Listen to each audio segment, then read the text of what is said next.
మనం చాలాసార్లు దేవుణ్ణి నాకు అది కావాలి ఇది కావాలి అని అడుగుతాం. ప్రతిరోజు ప్రేయర్ చేస్తానే ఉంటాం. కానీ కొన్నిసార్లు మనకు అది దొరకనప్పుడు మనకు ఆన్సర్ రాలేదని బాధపడతాం. ఇక్కడ మనం అందరం ఒకటి గుర్తుపెట్టుకోవాలి, మన టైం కంటే దేవుని టైం చాలా ఇంపార్టెంట్. ఎందుకంటే మనకి ఏది కావాలో మనకంటే దేవునికి ఎక్కువ తెలుసు. ఇది నా మాట కాదు, మళ్ళీ బైబిల్లో నుంచి మీకు డైరెక్ట్ ఎగ్జాంపుల్ తో చెప్తాను. అందరికీ లాజర్ గురించి తెలుసు. లాజర్ చనిపోయాడు, లాజర్ను సమాధి చేశారు, 4 రోజులు సమాధిలోనే ఉన్నాడు.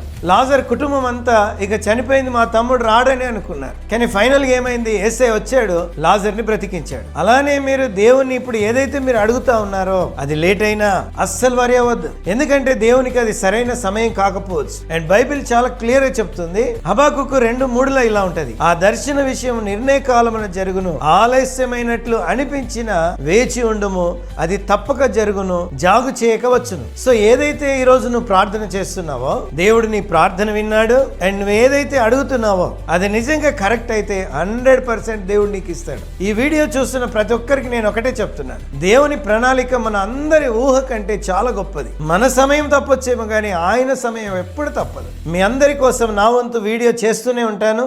ఎవరైతే నిజంగా దేవుని యొక్క వాక్యం ఫాలో అవ్వాలనుకుంటున్నారో మర్చిపోకుండా స్పిరిచువల్ భారత్ పేజీని ఫాలో అవ్వండి. నెక్స్ట్ వీడియోలో కలుద్దాం. God bless you.